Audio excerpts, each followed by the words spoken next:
ರೈತ ಬಂಧುಗಳೇ ನಮಸ್ಕಾರ. ಇವತ್ತು ನಿಮಗೆ ಒಂದು ವಿಶೇಷ ಹಕ್ಕಿಯ ಬಗ್ಗೆ ಹೇಳ್ತಾ ಇದ್ದೀನಿ. ನಮಗ್ಯಾಕೆ ಈ ಹಕ್ಕಿಯ ಸಹವಾಸ ಅಂತೀರಾ?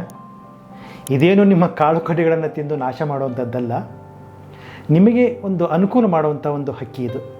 ಇಲ್ಲಿ ನೋಡ್ತಾ ಇದ್ದೀರಲ್ಲ, ಇದು ಕಪ್ಪು ಕಾಜಾಣ ಅಥವಾ ಇದನ್ನು ಬ್ಲ್ಯಾಕ್ ಡ್ರೋಂಗೋ ಅಂತ ಹೇಳ್ತೀವಿ ಇಂಗ್ಲೀಷಲ್ಲಿ. ಹೊಲ ಗದ್ದೆ ತೋಟಗಳಿಗೆ ರೈತರು ಹೋದಾಗ ಇದನ್ನು ಸಾಮಾನ್ಯವಾಗಿ ನೋಡಿರ್ತಾರೆ. ಅಲ್ಲಲ್ಲಿ ಬೇಲಿಯ ಪಕ್ಕದಲ್ಲಿರುವಂಥದ್ದು ಅಥವಾ ಈ ಬೆಳೆಗಳ ಮೇಲೆ ಕೂತ್ಕೊಂಡಿರುವಂಥದ್ದು ಅಥವಾ ಗಿಡಗಳ ಮೇಲೆ ಕೂತಿರುವಂಥದ್ದು ಸಾಮಾನ್ಯವಾಗಿ ನೋಡಿರ್ತಾರೆ. ಬಟ್ ಅದರದ್ದು ವಿಶೇಷತೆ ಏನನ್ನೋದು ತುಂಬ ಜನಕ್ಕೆ ಗೊತ್ತಿರೋದಿಲ್ಲ. ಅಲ್ಲಿ ಕೂತಿದ್ರೆ ಅದು ಸುಮ್ಮನೆ ಕೂತಿರೋದಿಲ್ಲ, ಬೇಕಾದರೆ ನೀವು ನೋಡಿ, ಅದು ಕೀಟಗಳನ್ನು ಹುಡುಕ್ತಾ ಇರುತ್ತೆ. ಹೌದು, ಕೀಟಗಳ ನಿರ್ವಹಣೆಯಲ್ಲಿ ಇದರ ಪಾತ್ರ ತುಂಬಾ ಇದೆ.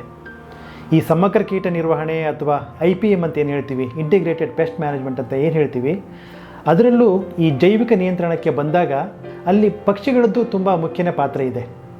ಸೊ ಅಂತಹ ಪಕ್ಷಿಗಳಲ್ಲಿ ಇದಕ್ಕೆ ಒಂದು ವಿಶೇಷ ಸ್ಥಾನ ಅಂತಲೇ ಹೇಳ್ಬೋದು.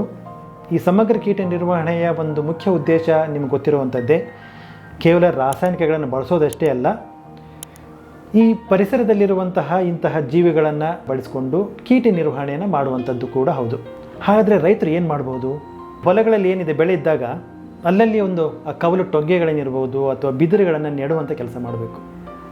ಎಕರೆಗೆ ಒಂದು 3-4 ಕಡೆ ಈ ಥರ ನೀವು ಟೊಂಗೆಗಳನ್ನು ನೆಟ್ಟರೆ ಅಲ್ಲಿ ಪಕ್ಷಿಗಳು ಬಂದು ಕೂತು ಈ ಕೀಟಗಳನ್ನು ಹುಡುಕಿ ತಿಂತವೆ.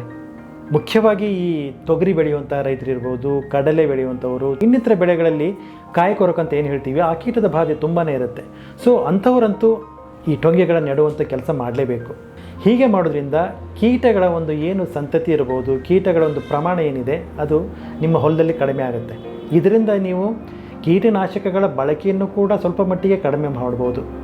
ಜೊತೆಗೆ ಪರಿಸರದ ಮೇಲೆ ಆಗುವಂಥ ದುಷ್ಪರಿಣಾಮ ಏನಿದೆ ಅದನ್ನು ಕಡಿಮೆ ಮಾಡ್ಬೋದು. ಸೊ ನೀವು ನೆಕ್ಸ್ಟ್ ಟೈಮ್ ನೀವು ಹೊಲಗಳಿಗೆ ಹೋದಾಗ ಏನಾದರೂ ನೀವು ಹೊಲಗಳಲ್ಲಿ ಇವುಗಳನ್ನು ನೋಡಿದರೆ ಇವುಗಳನ್ನು ಓಡಿಸುವಂಥ ಏನು ಕೆಲಸವನ್ನು ಮಾಡಬೇಡಿ. ಆದಷ್ಟು ಇವು ಬರುವಂತೆ ಅನುವು ಮಾಡಿಕೊಡಿ, ಯಾಕಂದರೆ ಇದು ನಿಮ್ಮ ಮಿತ್ರ. ಧನ್ಯವಾದ ವೀಕ್ಷಕರೇ.